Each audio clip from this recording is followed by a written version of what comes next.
Yes, good afternoon guys. So today we are taking revision of chapter 1, 3 and 5 in maths.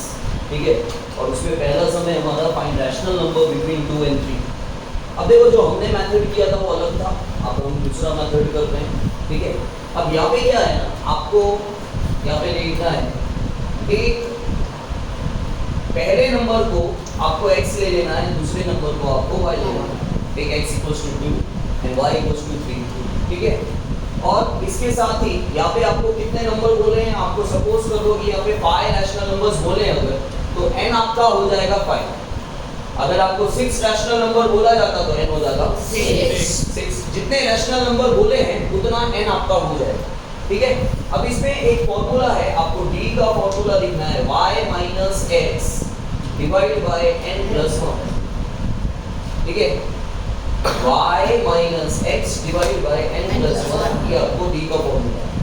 अब यहाँ पे देखो y क्या है 3, x क्या है 2, n कितना है 5 + 1, तो हो जाएगा 1/6. समझ में आया? अब ये अभी तक है ना, आपका कोई रैशनल नंबर आपने नहीं निकाला. अब आपको रैशनल नंबर निकालने हैं. सबसे पहले आप पहले रैशनल नंबर को लिखो r1. अब x या y तुम्हारी मर्जी, कुछ भी ले सकते हो, उसके साथ आप ये d ले लो. x के साथ या y के साथ आप d प्लस करो. y के साथ करोगे तो भी आंसर आएगा, x के साथ करोगे तो भी आंसर आएगा. अब x क्या है आपका 2 और d क्या है आपका 1/6. इनका एलसीएम लेंगे, 1 और 6 का एलसीएम 6. अब यहाँ पे 6 नहीं है तो 6 बनाना पड़ेगा. 1 6 जा तो ऊपर भी 6 जा. यहाँ पे 6 है तो ऊपर वाला नंबर सेम लिख दो. ये आ गया आपका पहला रैशनल नंबर. फिर आपको फाइंड करना है दूसरा रैशनल नंबर r2. तो आप क्या करो, r2 फाइंड करना है तो आप r1 ले लो. r1 के साथ आप क्या ले लो, d ले लो. देखो आप किसी के साथ भी d ले सकते हो, आपको बता दूं. आपने x के साथ d लिया. अब आप सेकंड रैशनल नंबर जब निकालना है तो आप y के साथ d लोगे तो भी आंसर आएगा. समझ में आया? और जो तुम्हारा देखो आपके पास कितने नंबर है, 1 2 और ये 3. इस d को आप x के साथ प्लस करो जो हमने किया है, फिर d को आप y के साथ प्लस करो तो भी आंसर आएगा. d को आप r1 के साथ प्लस करोगे तो भी आंसर आएगा. ठीक है, तो अब मैं क्या कर रहा हूँ, r2 फाइंड करना है तो मैं r1 ले रहा हूँ. r1 + d. r1 कितना आया और d कितना है, एलसीएम क्या हो जाएगा 6. यहाँ पे दोनों जगह 6 है तो ऊपर वाले नंबर को खाली प्लस करो. ये हो गया 14/6. इसका कैंसिलेशन हो रहा है, 2 7s are 2 3s. क्या आ गया आपका सेकंड रैशनल नंबर. ठीक है, अब मैं निकाल देता हूँ आपका third rational number. Third rational number में क्या ले लो, r2 ले लो. देखो अब आपको बताओ क्या होता है, ऐसा कोई कंपल्सन नहीं है कि r2 ही लो. आपके पास टोटल 4 नंबर है, अभी d के साथ प्लस करो. x तो एक बार कर लिया, y भी है, r1 भी आपने कर लिया और r2 ले सकते हो. r2 ले सकते हो, y ले सकते हो, दोनों में आंसर आएगा. तो मैं r2 के साथ क्या कर रहा हूँ, ठीक है. r2 क्या है आपका 7/3. ठीक है, आप ये भी ले सकते हो, आप 14/6 भी ले सकते हो. आपका कैलकुलेशन इजी हो जाएगा क्योंकि 7/3 ठीक है किसका फॉर्म है, किसका सिंपलेस्ट फॉर्म है, 14/6 का. ये ना 14/6 को आपने काटा तो 7/3 आया ना, तो आप 14/6 लोगे तो भी आंसर आ जाएगा. ठीक है, और d कितना है 1/6. अब देखो अब क्या होगा, आपको एलसीएम लेना पड़ेगा. और अगर ऑलरेडी 6 होता तो आपको एलसीएम लेना नहीं पड़ता. तो यहाँ पे 3 2s are 6 हो जाएगा, तो ऊपर भी 2s are, और यहाँ पे तो 6 है तो आ जाएगा answer 15/6. 3 5s are 3 2s are. आया समझ में? उसी तरह हम लोग r4 निकालेंगे. r4 में क्या कर लो, r3 ले लो प्लस d. r3 कितना आ गया आपका 5/2 और d कितना है 1/6. अगेन एलसीएम ले लो. ठीक है, 2 3s are तो ऊपर भी 3s are. 16/6 2 8s are 2 4s are, sorry 2 3s are. अब हम क्या निकालेंगे, हम निकालेंगे r5 which is r4 plus d. r4 कितना है 8/3, d कितना है 1/6. 3 और 6 का एलसीएम 6. एलसीएम सबको आता है ना? Yes sir. देखिए आता है सबको. ठीक है, 3 और 6 का एलसीएम 6. अब ये जो आपका एलसीएम आया वो नंबर इन दोनों जगह होना चाहिए. है यहाँ पे 6 तो बनाओ. तो बनाने के लिए आपने क्या किया, 2 से मल्टीप्लाई किया. तो ऊपर भी आप 2 से मल्टीप्लाई करो. दिया ध्यान दो, खाली यहाँ पे जब मैं तुमको देख रहा हूँ तो तुम कर रहे हो हाँ, एलसीएम आता है तुमको? हाँ ना, मैं पूछूंगा अभी, ठीक है? ठीक है, तो 6 एलसीएम आया, फिर आप डिनोमिनेटर को चेक करते हो, डिनोमिनेटर में वही नंबर है कि नहीं एलसीएम वाला। तो यहाँ पे नहीं था, 6 नहीं था, तो हमने 6 बनाया। 6 बनाने के लिए क्या किया, 3 2 तो जिस नंबर से नीचे मल्टीप्लाई किया उसी नंबर से आप ऊपर मल्टीप्लाई किया, और यहाँ पे तो 6 है तो ऊपर वाला नंबर 6, तो आएगा 17/6 जो कटिंग नहीं होता, ठीक है? ये इसका simplest form. Is that clear? Yes sir. चलो करो। Now is next one. See, simplify करना है हमें, और पावर क्या है इसका, half. Now see, 1 cube plus 2 cube plus 3 cube, पहले इसको सॉल्व करेंगे, अंदर वाले पार्ट को हम लोग सॉल्व कर देंगे, क्योंकि यहाँ पे बीच में क्या है, प्लस या माइनस का साइन है, डायरेक्टली आप पावर अप्लाई नहीं कर सकते। 8th में भी ऐसा सम था, ठीक है? लेकिन क्या था, अगर बीच में प्लस या माइनस का साइन हो ना तो आप डायरेक्टली पावर अप्लाई नहीं करोगे। अगर यहाँ पे इंटू वगैरह का साइन हो तो आप पावर सब पे अप्लाई कर सकते हो। देखो इसको होल पावर बोलते हैं, ब्रैकेट के बाहर अगर कोई भी पावर है तो वो पावर क्या हो जाएगा, होल पावर, ठीक है? होल का मतलब क्या होता है, सबका पावर, सबका मतलब ब्रैकेट के अंदर जो भी है वो सब पे अप्लाई होगा, ठीक है? तो यहाँ पे हम लोग क्या करेंगे, पहले इसको सॉल्व करो। 1 का क्यूब 2 का क्यूब 3 का क्यूब 7, ठीक है? नाउ 27 प्लस 9 होता है 36, है ना? 36 का पावर, अब जैसा सिंपल सम था वैसा ही आ गया। देखो हम लोग इसमें क्या चेक करते हैं, पावर का डिनोमिनेटर क्या है, क्या है? तो ऐसा नंबर सोचो जिसको 2 बार मल्टीप्लाई करने पर 36 आता हो। 6 स्क्वायर 6 6 तो 6 का स्क्वायर 36 होता है, और ऑलरेडी ये वाला पावर तो है ही, तो इस पावर के साथ ये वाला पावर क्या करेंगे, मल्टीप्लाई करेंगे, ये 2 कट गया, 6 raised to 1 that is 6। और ये भी ऑब्जेक्टिव में आता है, ये क्या है, रैशनलाइजिंग फैक्टर, रैशनलाइजिंग डिनोमिनेटर नहीं, क्या है, अब रैशनलाइजिंग फैक्टर का मतलब क्या होता है, ऐसा नंबर आपको मल्टीप्लाई करना है, फैक्टर मतलब जो मल्टीप्लाई करना है, लेकिन रैशनलाइजिंग फैक्टर आपका आंसर रैशनल आ जाना चाहिए, ठीक है? आपको पूछा गया है इसका 4 प्लस रूट 7 एक इर्रेशनल नंबर है, क्योंकि ये पूरा साथ में होता है, और रूट 7 क्या है, एक इर्रेशनल नंबर है, उसका रैशनलाइजिंग फैक्टर मतलब आप ऐसे कौन से नंबर से मल्टीप्लाई करोगे कि आंसर रैशनल आ जाना चाहिए। तो आप क्या करोगे, यहाँ पे आप इसका उल्टा ले लोगे हमेशा। उल्टा मतलब बीच में प्लस है तो माइनस वाला, यहाँ माइनस होता तो प्लस वाला, जो आप रैशनलाइज डिनोमिनेटर में करते हो। लेकिन आप रैशनलाइज डिनोमिनेटर में क्या करते हो, ऊपर नीचे मल्टीप्लाई, ठीक है? यहाँ पे आपको क्या करना है, यहाँ पे खाली ऊपर मल्टीप्लाई करना है इसके साथ। अब इसको सॉल्व करके देखो आंसर रैशनल आएगा। देखो वैसे तो आपको खाली यही पूछा है कि इसका रैशनलाइजिंग फैक्टर क्या है, इसका रैशनलाइजिंग फैक्टर है ये 1 मार्क पे होंगे। देखिए मैं आपको प्रूव करके बताता हूँ कैसे। देखो अब ये क्या आ गया, a plus B A minus B आ गया। a plus B A minus B किसकी आइडेंटिटी है, a square minus b square. a का स्क्वायर 16 और रूट 7 का स्क्वायर, आंसर क्या आया, देखो सिर्फ 9 आया, वो एक रैशनल नंबर है। तो किसकी वजह से आया, जब आपने 4 माइनस रूट 7 से मल्टीप्लाई किया, तो जिससे मल्टीप्लाई किया ना ये रैशनलाइजिंग फैक्टर नहीं है, आपने जिससे मल्टीप्लाई किया वो रैशनलाइजिंग फैक्टर है। समझ में आया? नाउ ये डिवाइड करना है। देखो 8 रूट 35 डिवाइड बाय 2 रूट 7। अब 2 1 जा 2 4 जा, हमेशा याद रखना जब दो नंबर डिवीजन में हो ना तो आंसर भी दो नंबर रूट में हो ना तो आंसर भी रूट में आएगा। ये देखो ये दोनों नंबर रूट में डिवाइड करना है तो आंसर भी रूट में आएगा। देखो रूट 7 फाइजा होता है, तो ये रूट 7 है, ये रूट 35, तो आंसर रूट 5 है। रूट 7 1 जा रूट 7 रूट 5, अब फाइजा बोल फाइजा नहीं हो रूट 5, ठीक है? तो आंसर क्या आया 4। ये सिंपल एक मार्क का ऑब्जेक्ट है जो रॉन्ग नहीं जाना चाहिए। सिर्फ इतना ध्यान रखना कि जब कभी दो नंबर डिवीजन में हो और रूट वाले हो इररेशनल हो तो उसका आंसर भी रूट में आएगा। फिर ये वाला सॉल्व करें, a plus B the whole square, a plus B the whole square की आइडेंटिटी बोलो दिया। a plus B the whole square की आइडेंटिटी फास्टर दिया।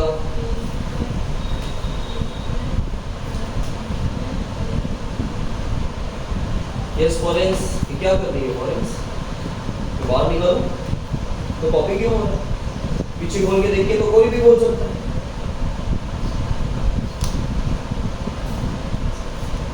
बोलो Radhika. Very good. a square plus 2ab plus b square, ठीक है।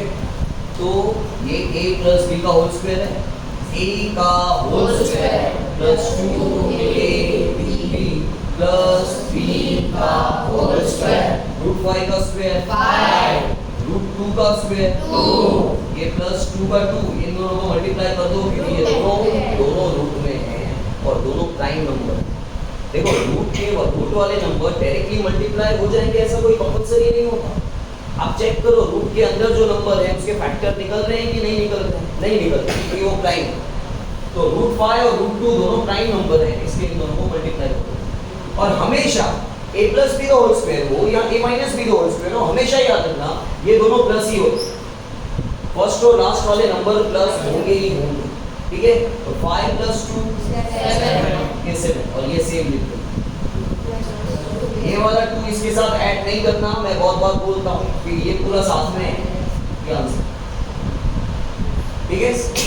इसके बाद देखो 3 प्लस रूट 2 2 प्लस रूट 3, ठीक है।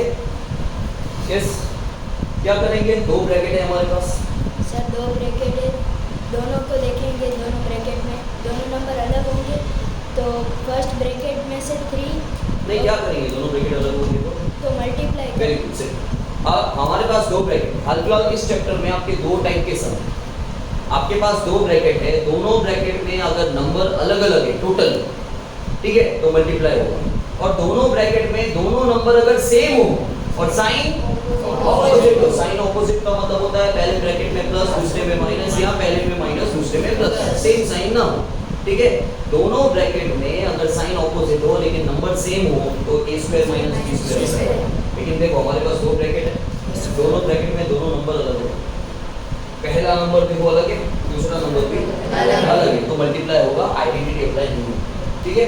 तो आपको क्या करना है? पहले 3 को इन दोनों से मल्टीप्लाई कर देना। अब ध्यान देना तुम्हारी मिस्टेक कहां जाती है होता है, पहले 3 लिख दो और सेकंड ब्रैकेट लिख दो, फिर क्या करो? प्लस रूट 2 लिख।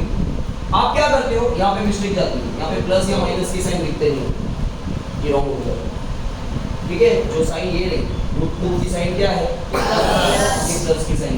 फिर से आप सेकंड ब्रैकेट लिख दो, आप करो मल्टीप्लाई, प्लस प्लस प्लस 3 2 6, फिर इन दोनों को मल्टीप्लाई कर दो, प्लस प्लस प्लस 3 2 3 रूट, फिर plus plus plus 2 plus plus plus root 2 into root 3 6। Root के अंदर वाले नंबर कोई भी सेम है? ठीक है, समझ में आया?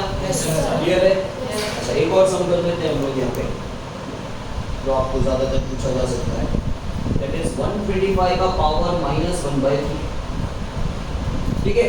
अब सेम जैसा हमने यहाँ किया, आपको क्या चेक करना होता है? यहाँ पे यशवी ध्यान दो, पावर का डिनोमिनेटर चेक करना है। मैं पूछूंगा आप लोगों से, ध्यान रखना, इसमें क्या चेक करना होता है आपको? पावर का डिनोमिनेटर क्या है? 3। तो आपको ऐसा नंबर सोचना है जिसको 3 बार मल्टीप्लाई करने पर 125 आए। तो 5 का क्यूब होता है, यस सर, इनटू में ये सेम लिख देंगे, 3 कर लिया, 5⁻⁻1। अब आपने 8 में भी सीखा है, किसी का भी पावर नेगेटिव नहीं होना चाहिए, किसी का भी पावर नेगेटिव। ऐसा क्यों? मैंने 8 में आपको बताया था, ऐसा क्यों? फिर से बताता हूँ, क्योंकि देखो 5:2 5 का स्क्वायर का मतलब क्या होता है? 5 को 2 बार लिखो। 5 का क्यूब मतलब 5 का पावर 3 का मतलब क्या होता है? 5 को 3 बार लिखो।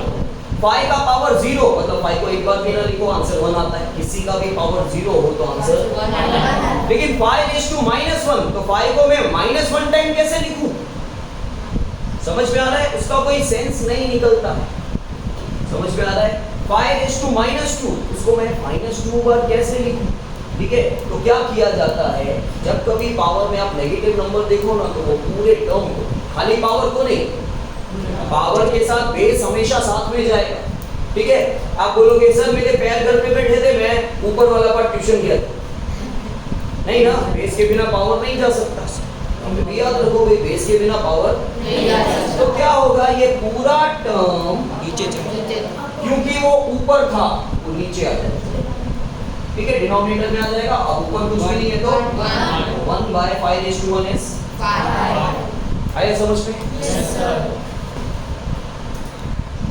तो सी गाइस पीक्यू फॉर्म देखो, वैसे आपको जस्ट यहाँ पे पूछा गया है कि 7.478478 डॉट डॉट डॉट ये कौन सा नंबर है, कौन सा नंबर है, मतलब आपसे रैशनल इरैशनल पूछा गया है।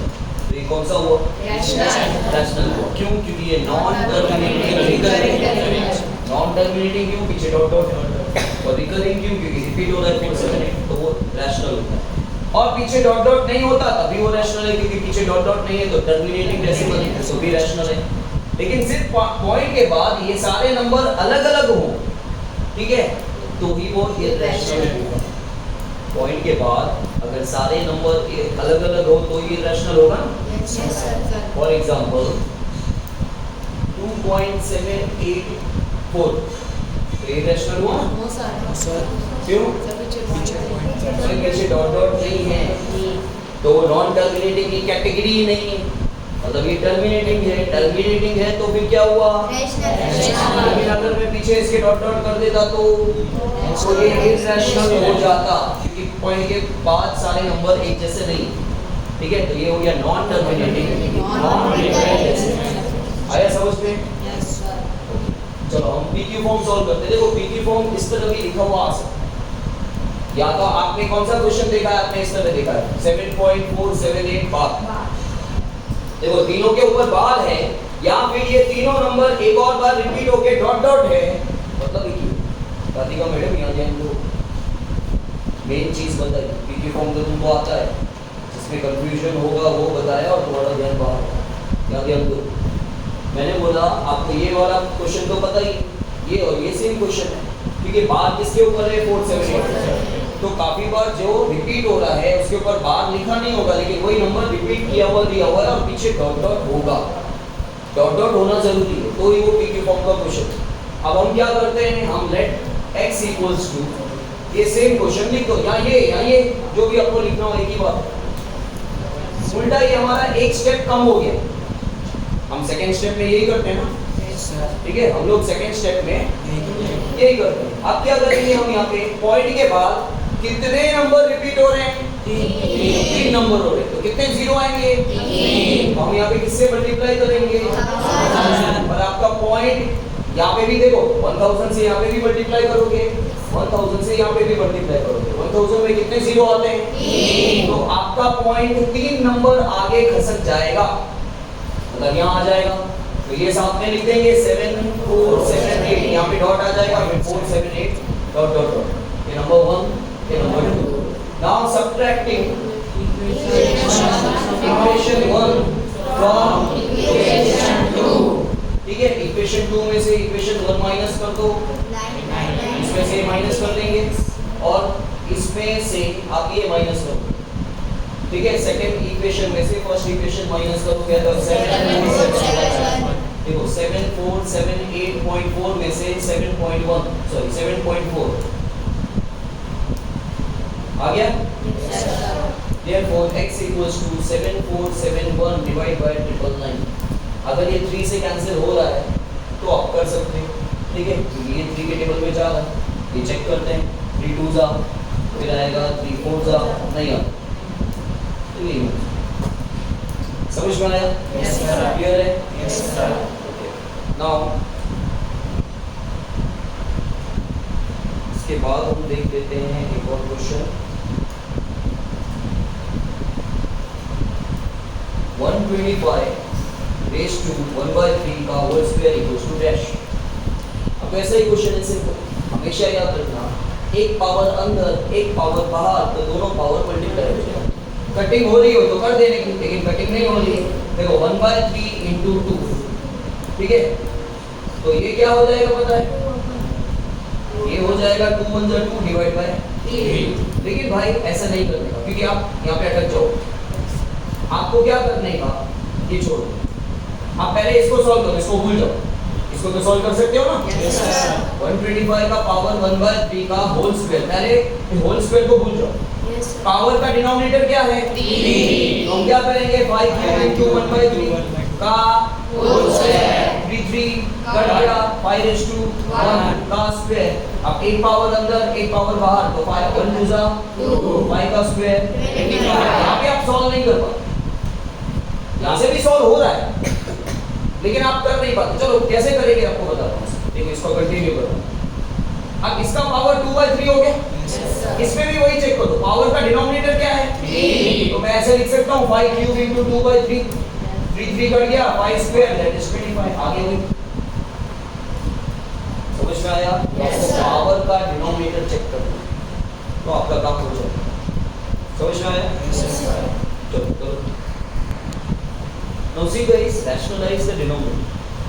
Rationalize the denominator में मतलब आपको डिनोमिनेटर क्या करना है, रैशनल बनाना है। ठीक है, आपको डिनोमिनेटर क्योंकि आपका डिनोमिनेटर क्या है, क्यों? क्योंकि यहाँ पे रूट है। ठीक है, अब आपको क्या करने का, आपको सेम डिनोमिनेटर ले लेने का लेकिन साइन ऑपोजिट ले लेनी है, ऊपर नीचे मल्टीप्लाई।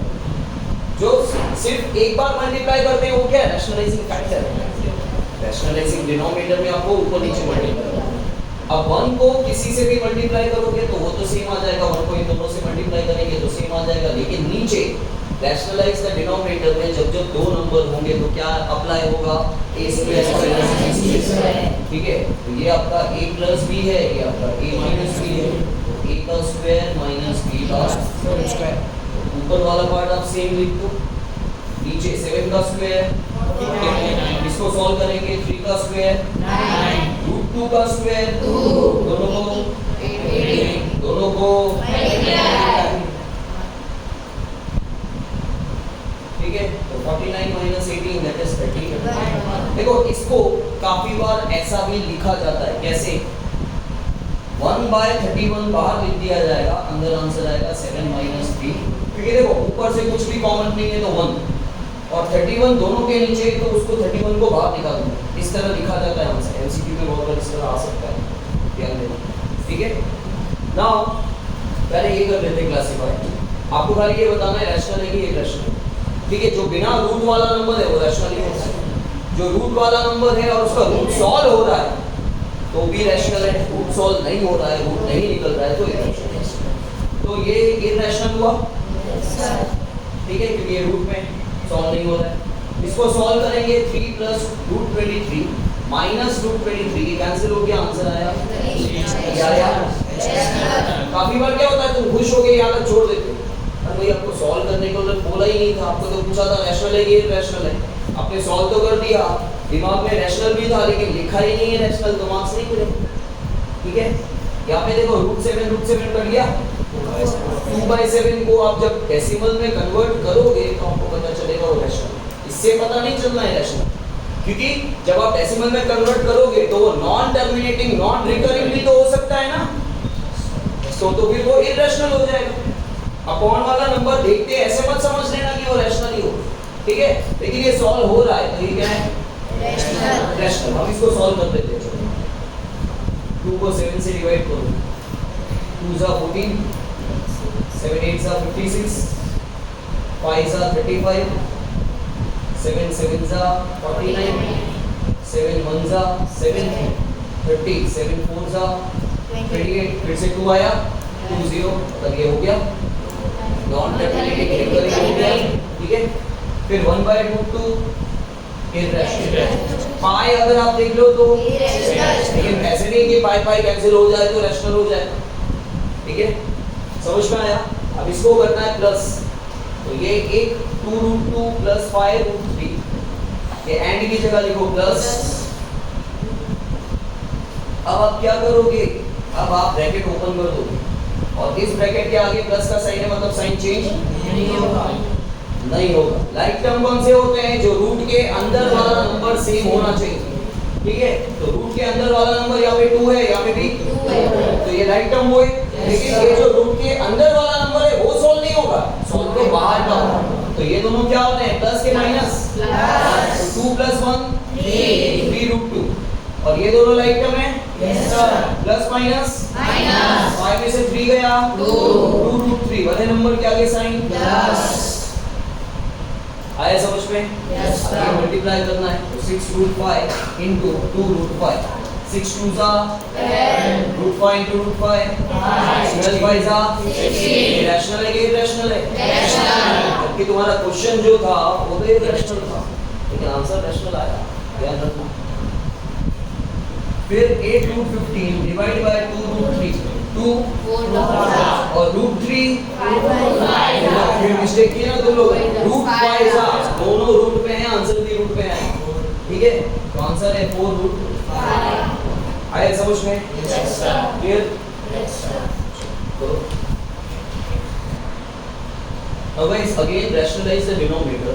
अब देखो हमने इससे पहले भी जितने सम किए हैं ना उन सब में क्या था कि हमेशा ऊपर 1 लेकिन अब यहाँ पे ऊपर भी नंबर, लेकिन हाल फिलहाल प्रोसीजर हमारा वैसा ही है, लेकिन यहाँ पे ऊपर 1 प्रोसीजर क्या है, जो नीचे कौन सा नंबर है वो देखो 3+2। तो आपको क्या करना है ये लिख के आपको ऊपर नीचे इसका ऑपोजिट क्या होगा, डिनोमिनेटर का ऑपोजिट ही लेना है, न्यूमरेटर का ऑपोजिट नहीं लेना है, याद रखना, ठीक है?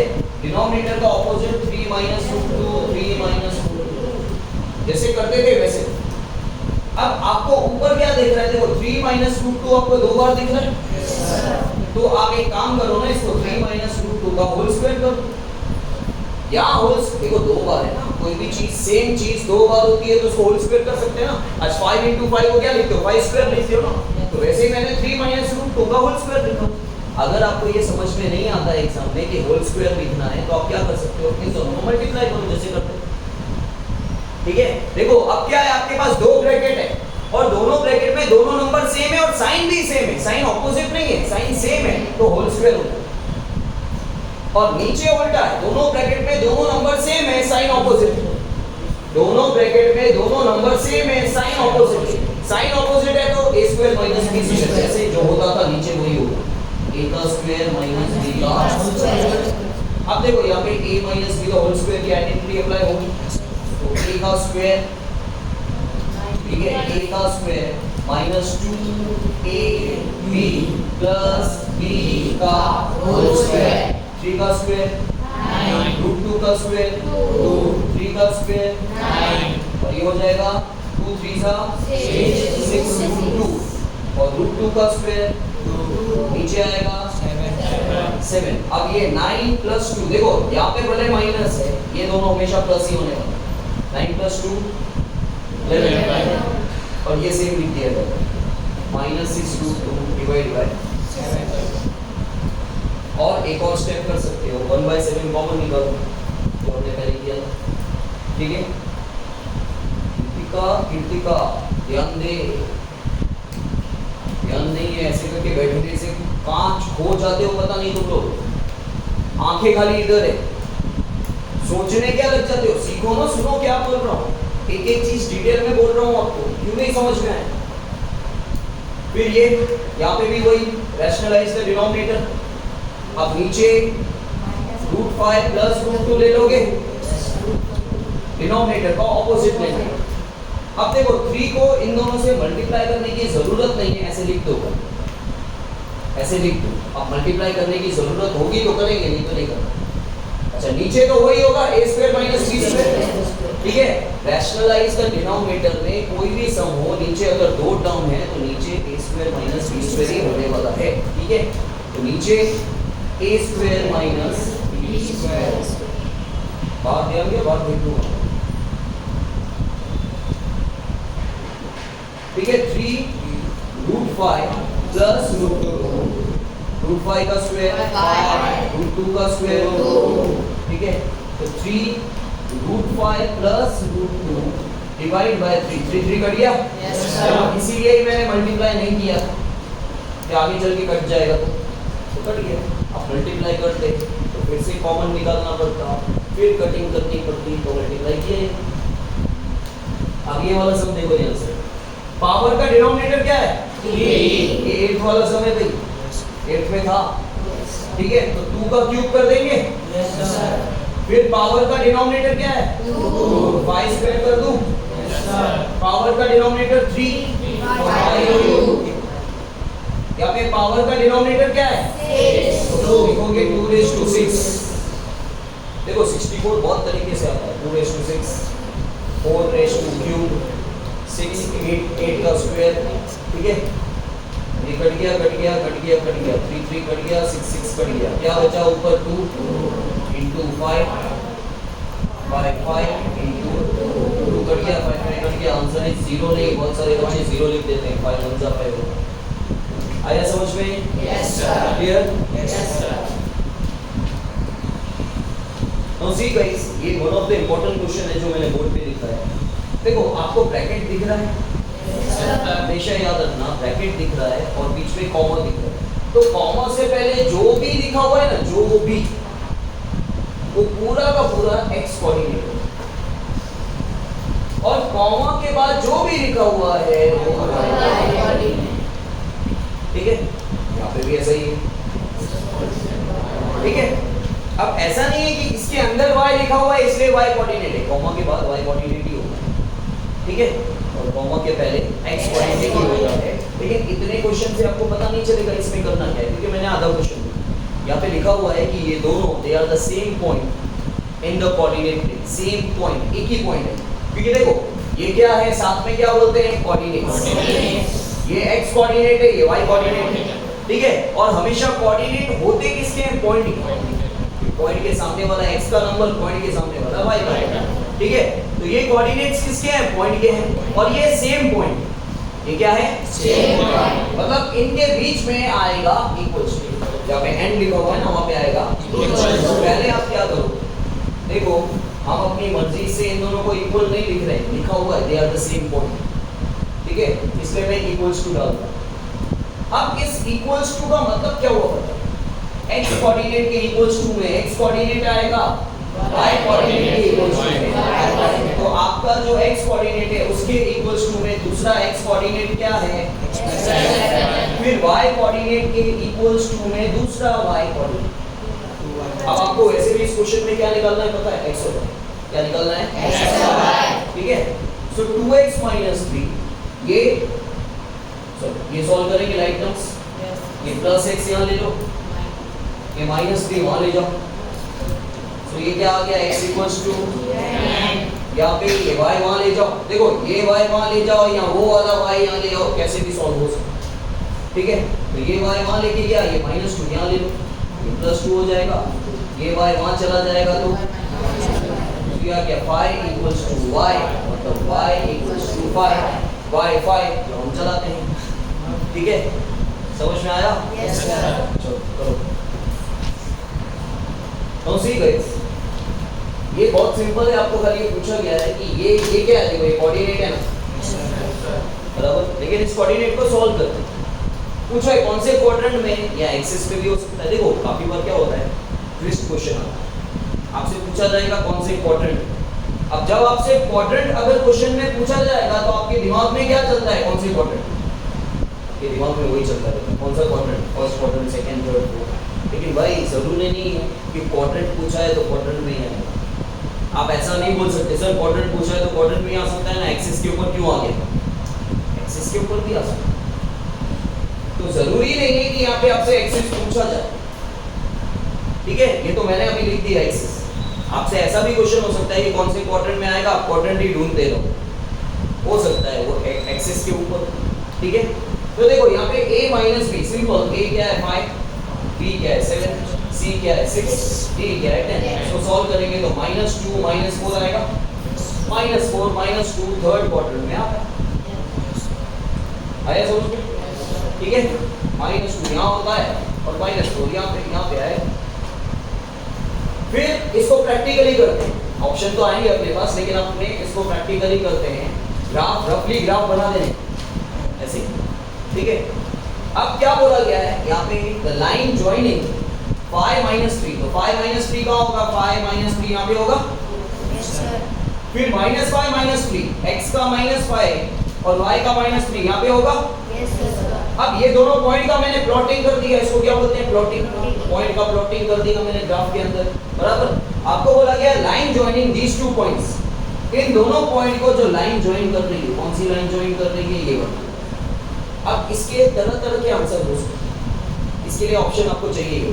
हो सकता है आपसे पूछा जाए कि ये लाइन y एक्सिस को, ये y एक्सिस है, ये x एक्सिस, ये लाइन y एक्सिस को कहाँ इंटरसेक्ट कर रही है? तो इस पॉइंट पे इंटरसेक्ट कर रही है।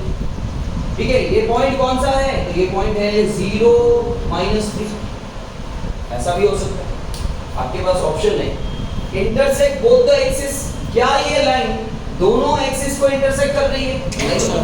दूसरा option is parallel to the x axis. क्या ये लाइन x एक्सिस के पैरेलल है? Yes, sir. क्या ना? देखो तो सही, पैरेलल बोलते हैं किसको है? वो तो देखो पैरेलल है ना। Yes, sir. तो ये वाला option right, parallel to the. चलो बाकी के ऑप्शन भी देख लेते हैं। क्या ये line parallel to y axis है? y एक्सिस से तो परपेंडिकुलर हो रही। क्या ये line perpendicular to the x axis है? क्या ये x एक्सिस को काट रही है? नहीं। तो ये क्या है? ये x एक्सिस के साथ पैरेलल है। इसमें ऑप्शन आपको चाहिए, ऑप्शन में से आपको पता चलेगा। समझ में आया? क्लियर है? अब देखो, the square of an irrational number is always a rational. क्या? The square of irrational number is always a rational. तो ये करके देखना पड़ता है। इस तरह का कोई भी क्वेश्चन आएगा, तभी तो मैंने आपको पूरा बेस सिखाया। इररेशनल किसको बोलते हैं, रैशनल किसको बोलते हैं। आपको बोला गया है एक इररेशनल नंबर का स्क्वायर करोगे ना तो हमेशा रैशनल है। आप एग्जांपल देके देखो, कोई भी रूट वाला नंबर लेके देख लेते हैं जो इररेशनल होगा। फॉर एग्जांपल √2 ले लो, ठीक है, √2 इररेशनल है, इसका स्क्वायर करो तो 2 रैशनल हो गया। Yes, sir. चलो एक एग्जांपल से कोई प्रूव नहीं हो जाता, 2-3 और एग्जांपल लेके देख लेते हैं। चलो √11 ले लेता हूँ, √11 का स्क्वायर, ठीक है। चलो मैं दूसरा कोई एग्जांपल ले लेता हूँ, मैं ले लेता हूँ 2√3 का स्क्वायर कर दूँ, ठीक है। 2 का स्क्वायर 4, √3 का स्क्वायर दैट इज। एक और ले लेता हूँ 2 - √5 का Whole square. अब 2 - √5 क्या इररेशनल था, मैं इसका स्क्वायर करूंगा तो a - b का होल स्क्वायर हुआ, तो a square - 2ab plus b का होल स्क्वायर, 2 का स्क्वायर 4, 2 2 जा 4, 4 √5, √5 का स्क्वायर 4 + 5 9 - 4 √5। यही है, ये तो इररेशनल क्या है? हाँ माइनस है, अरे या माइनस हो या प्लस हो वो इररेशनल ही आता। ठीक है, इस क्वेश्चन का स्क्वायर करने पर आंसर इररेशनल ही आएगा। तो क्या हर इररेशनल का स्क्वायर रैशनल हो रहा है? नहीं हो गया। ठीक है, समझ में आया?